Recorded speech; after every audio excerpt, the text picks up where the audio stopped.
Hello and welcome. I'm Thomas Porteous and you're watching The World Report on NewsX World. Let's take a look at the top headlines of the hour.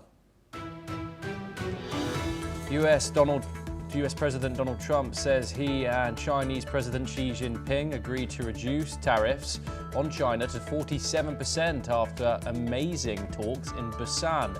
The deal comes as Beijing cracks down on fentanyl trade and pauses rare earth export curbs for a year in what Trump calls a win for both nations.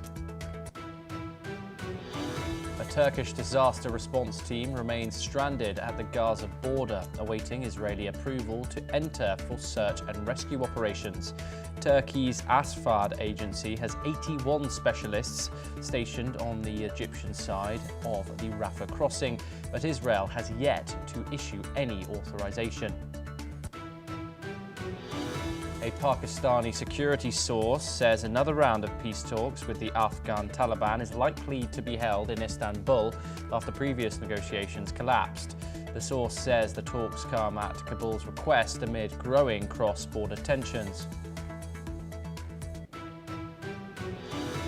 Iran's foreign ministry says IAEA chief Rafael Grossi is fully aware of the peaceful nature of its nuclear program and should avoid any unfounded opinions. The statement follows Grossi's remarks about movement near Iran's enriched uranium stockpile, which he said did not indicate enrichment activity. Hurricane Melissa tears through the northern Caribbean after slamming Cuba and Jamaica with 185-mile-per-hour winds, the strongest storm ever to strike the island. At least 25 people were killed in Haiti as hundreds of communities remain cut off.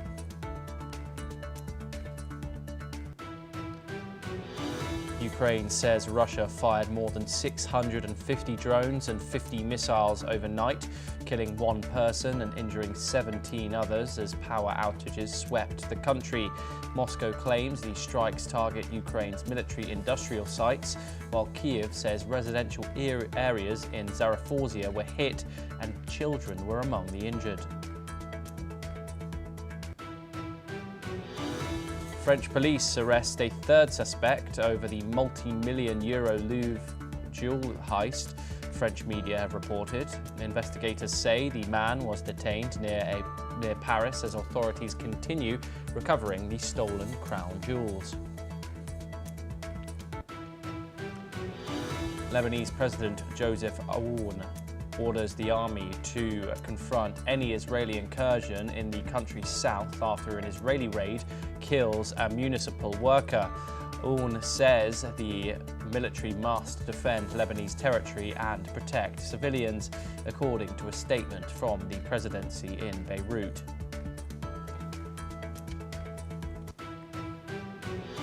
President Trump announced on Truth Social that he had a quote-unquote truly great meeting with President Xi Jinping of China, saying there is enormous respect between the two nations and many important issues were agreed upon.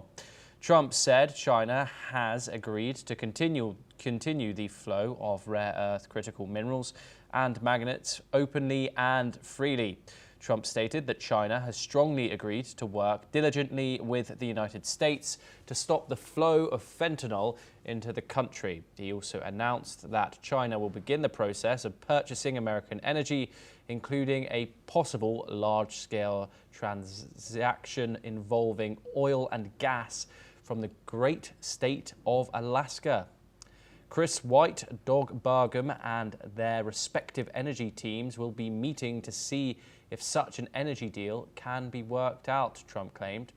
Trump called the agreements historic and concluded, quote, "Our nation is strong, respected and admired again, and the best is yet to come." We are now joined by Andrew K.P. Leung. He is a China strategist. He joins us live from Hong Kong. Now, just then, Andrew, we heard what America is going to get out of this deal from China. What is China going to get out of the United States? Well, the Trump administration, the Trump presidency, always want to get the lion's share, uh, in the sense that he's weaponizing the United States as the largest market in the world, and trying to use all sorts of coercive tactics to bring his adversaries to heel. Now, this may work with lesser nations, but it doesn't necessarily work completely on China, because China has now found a new, very effective and highly damaging strong stranglehold on Americans' Achilles heel, which is, of course, the rare earths. Now, President Trump said that China is going to renew the free flow of rare earths. But of course, the deal, as announced by spokesmen on both sides, is only for deferring the rare earth restrictions for 1 year. Of course, it can be renewed for another year, but just deferment, meaning that China is not going to give up entirely its stranglehold on rare earths. And you can see that President Trump's Asia tour also includes a great number of deals with Asian partners, partnering nations, including Japan, including South Korea. A lot of the deals relate to rare earths, and that suggests Yes. an eagerness, not anxiety, on the side of the United States. Now, as for the oil from Alaska, of course, China is now the world's largest oil customer. That's why the Middle East is now recalibrating its relationship with China, because the biggest customer for Middle East oil used to be the United States, but now the United States is a net energy exporter. Now, of course, China doesn't have to buy oil from any particular country in particular, and I think that China would be amenable to buy more oil from the United States. It does help to stabilize the relationship. Now, it's more than just a trade war, as I air my views on this channel before. It is an existential rivalry between two great powers for global dominance, for the part of the United States, and for the right to grow its economy, to grow the strength of its nation on the part of China. Now, these structural differences are not going to be resolved anytime soon, because the Trump presidency is doubling down not only on tariffs, not only restrictions on on technology, on semiconductors, but also military alliances with American allies in the Asia Pacific, including Japan, including Yes. South Korea, including Australia. And of course, ideology, and is also painting China into a corner as if China was an evil empire, that kind of thing. So I think that there's fundamental differences, and also differences in kind of relationship.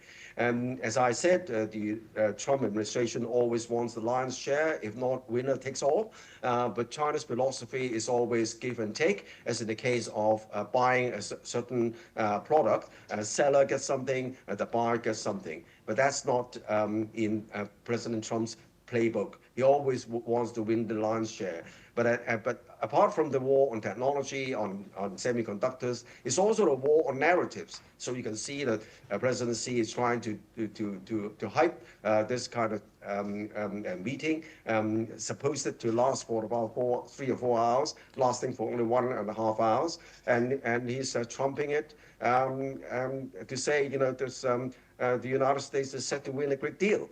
Of course, China doesn't want to go to war with the United States. China wants to have a peaceful environment to grow its economy, and to bring more goodies to its people. But I think that the fundamental differences between the two countries are likely to be resolved entirely. But at least this is a temporary pause. In time for another meeting, perhaps in April, when President Xi is supposed to visit China again, and President Xi is supposed to visit the United States in return. Yes, indeed. Before we do get on to that, fentanyl is another talking point that Donald Trump wanted to address. China has pledged to tackle that issue of the trafficking of fentanyl, which Donald Trump says flows through China. Fentanyl kills around 45 to 48,000 Americans per year. China has said it's going to work on this prior to this, but Donald Trump thinks that that they have not put enough effort into tackling this. Has China meaningfully acted on that promise before? If so, is this just going to be another symbolic pledge by Beijing? No, I don't think it's a symbolic pledge because the fentanyl is not all about China. It's about the supply channels. Through the waters for example, in the Caribbean, to certain narcotic producers in South America. Sorry. Hence, the recent attack of sending an aircraft carrier group to destroy certain ships in certain South American nations. So it is a whole supply chain, not about China. And of course, the root cause is the addiction of the American people to this kind of drug.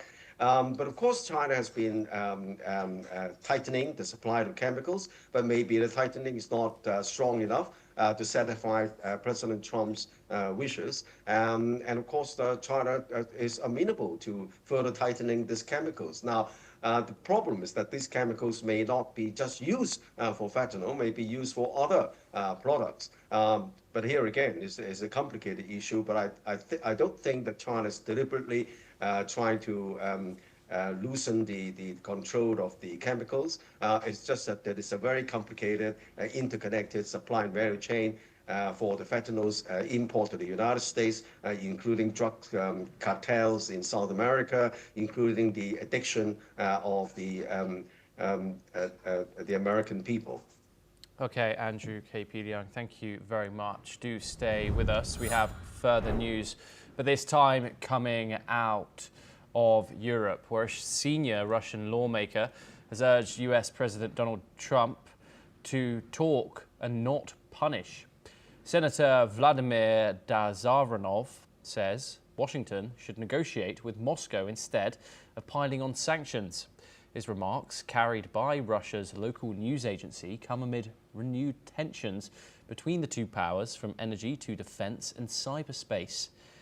Dazaranov warned that sanctions only deepen divisions, while dialogue could restore what he called mutual respect between nations. We're now joined by Ben Aries. He's a journalist from Berlin. Ben, thank you very much for joining us.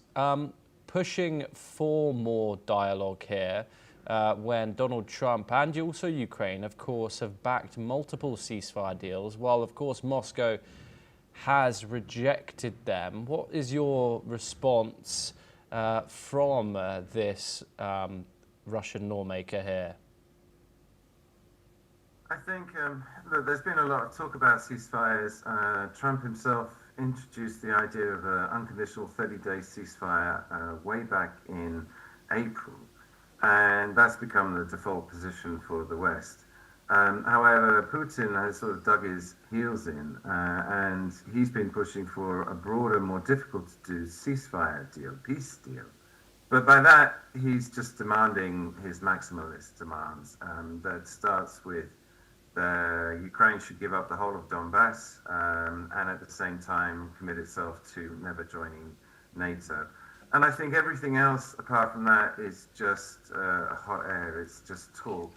That Putin's not changing his position. It's the reason why the proposed meeting between Trump and Putin in Budapest didn't happen, because Putin's not backing down. And again, there's a lot of talk. People are trying to keep the illusion that negotiations are still going on. But Putin is winning on the battlefield. We've got reports coming out of Ukraine in the last 24 hours that this key logistics hub, Pokrovsk, could fall. The Russian troops have entered the city, and that supplies logistics to the entire eastern front. And if it does fall, then there could be a sudden collapse of Ukrainian defense. And Putin's looking at that and saying, it's going so well militarily, I don't see why I should compromise at all. But again, he doesn't want to come across as the aggressor, the unreasonable one, and particularly with Trump, because Trump is willing to do deals. He wants to do business deals. And so on the Russian side, they have to keep up this illusion that they're being reasonable and they're willing to talk and la la la. Whereas I think actually Putin's holding a gun to everyone's head and he's saying either you give me everything I'm asking for with no compromise, or I'll just keep fighting and I'll win this militarily. Yes, Ben Aries, thank you very much for joining us here on NewsX World. It's a pleasure to talk to you here on the programme. Thank you for taking the time. Meanwhile, on the battlefield, Ukraine has been hit by another massive wave of Russian drone and missile strikes, leaving much of the country in darkness. Authorities say at least 13 people, including 6 children, were injured in the southeastern city of Zaporozhye after residential areas were pounded overnight.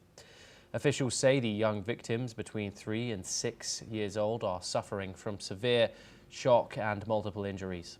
Ukraine's energy minister says power outages have been imposed across most regions as repair crews work to restore electricity, while rail services in the south have been disrupted due to blackouts. Meanwhile, Kyiv residents have spent the night sheltering in metro stations during and after the strikes. We will, of course, bring you all updates coming out of the Russia-Ukraine conflict every single hour that we get them.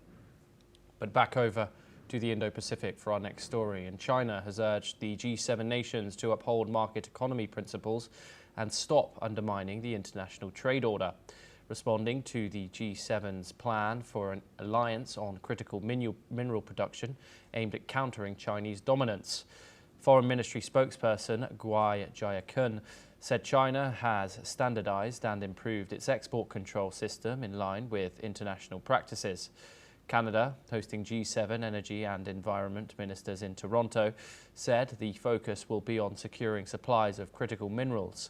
G7 countries, except Japan, remain heavily reliant on China for rare earths and battery metals. This is what the foreign spokesperson said. 中方对出口管制体系进行规范和完善，符合国际通行做法，目的是更好地维护世界和平与地区稳定，履行防扩散等国际义务。我们敦促七国集团切实遵守市场经济原则和国际经贸规则，停止以小圈子规则破坏国际经贸秩序，共同维护世界经济稳定发展。 Okay, we are now once again joined by Andrew K.P. Liang to discuss this further. Andrew, Beijing says the G7's Critical Minerals Alliance undermines the global trade order. Is China genuinely worried or confident that the West can't replicate its dominance there? Well, the so-called rule-based order has long been thrown out of the window by President Trump's unilateralism, imposing huge tariffs left, right, and center, including on Americans' allies, regardless of these rules. And of course, the WTO, the World Trade Organization, has long been scuttered by President Trump by withholding the kind of arbitration judges. So it is almost powerless. It's more like a talk shop. And the whole world is now beholden to the rules of the jungle imposed by President Trump's unilateralism. But on the other hand, China has now found this rare earth stranglehold as a countermeasure to safeguard China's interests. So that's why China is now doubling down on the global supply and value chain as far as the rare earths are concerned. Not only restricting the export of these rare earth minerals, but also control through a license system of the kind of machinery or equipment used in producing these rare earths, but also in the proprietary intellectual property involved in the rare earth. Now, all these restrictions are, as the China spokesman said, quite normal. But on the other hand, it is definitely a counterweight, a countermeasure against President Trump's unilateralism. As I said, I mean, this stranglehold is directed not to the rest of the world so much as to the United States. But however, Europe, for example, is now under extreme pressure, if not under the thumb of the United States. So by if China relaxes this export of rare earths to the Europeans, and the Europeans could resell the rare earth back to the United States, and that would erode or even disable China's countermeasure. So I think that China is tightening the restrictions, not so much as targeting the European Union countries, but mainly as a very effective counterweight against Americans' unilateralism. Is China, of course, says its trade practices are in line with international practices. Is Beijing asserting normalcy here, or warning that it can retaliate at any time? Well, I think that what China wants, of course, is a peaceful trading environment. There is no such a kind of existential rivalry between China and the European unions, whereas there's such a structural rivalry between China and the United States. So as far as the European Union is concerned, China wants to have a peaceful and normal, inclusive kind of relationship. But unfortunately, the European countries are under the thumb of the United States, and they're pressurized to sanction China, to ally with the Americans' anti-China policy. So that's China's reaction. But that doesn't mean that China is now targeting the European Union. The bottom line remains to be that China wants to have a more positive relationship with the European Union. Perhaps a recalibration because of the Trump factor, but at the end of the day, there is no existential rivalry between China and the European Union. Yes, Andrew KP Leung, thank you very much for bringing that insight here on NewsX World. Pleasure to have you on the programme, as always. Now, moving on, Hurricane Melissa has left a trail of devastation across the Caribbean, with widespread damage reported in Cuba, Jamaica and Haiti. The powerful Category 5 storm made landfall in Jamaica, bringing winds of up to 185 miles per hour. The hurricane later moved to Cuba as a Category 3. In Jamaica, entire towns have been isolated due to blocked roads, with more than 25,000 people seeking shelter. At least 8 fatalities have been confirmed, and in Haiti, the storm claimed 25 lives, with numerous homes destroyed in the coastal town of Petit-Goâve. Cuba is also grappling with collapsed buildings and severe flooding, particularly in Santiago de Cuba, where thousands remain in shelters. Let's listen in to what some Cubans had to say. Sí, estaba aquí, tuve que salir corriendo porque me subió hasta la presión, me tuve que meter en el armario y salí corriendo cuando el techo se corrió y tuve que salir corriendo para allá afuera a socorrerme en otra casa porque esto no tiene condiciones, estas son casas viejísimas. De momento, está dando de limpiar para ver qué se puede recuperar y ver después qué pasa. And now we move on and over to Europe. In the investigation of the October the 19th heist at the Louvre Museum in Paris, French police have made 5 more arrests linked to the theft of crown jewels valued at $102 million. The suspects detained in coordinated raids across Paris include individuals who were involved in the daylight robbery of the Apollo Gallery. 2 suspects arrested earlier have partially admitted to their roles. Despite the arrests, the stolen jewels remain missing. The heist exposed significant security gaps at the world's most visited art gallery. Authorities confirmed that 4 thieves used a truck and motor scooters, swiftly stole 8 pieces of the French crown jewels, but no evidence suggests the involvement of museum staff. As the investigation continues, the prosecutor has urged anyone with information to return the stolen jewels and hasn't ruled out the possibility of a larger group. Let's take a listen. Nous avons, par les systèmes de vidéo surveillance et protection, identifié avec certitude la possibilité de l'implication de 4 malfaiteurs. Nous n'excluons pas la possibilité d'un groupe plus large avec un commanditaire, voire une personne susceptible d'être destinataire des joyaux qui ont été dérobés. Well, that's all we have time for. Keep watching NewsX World for more international news updates. you.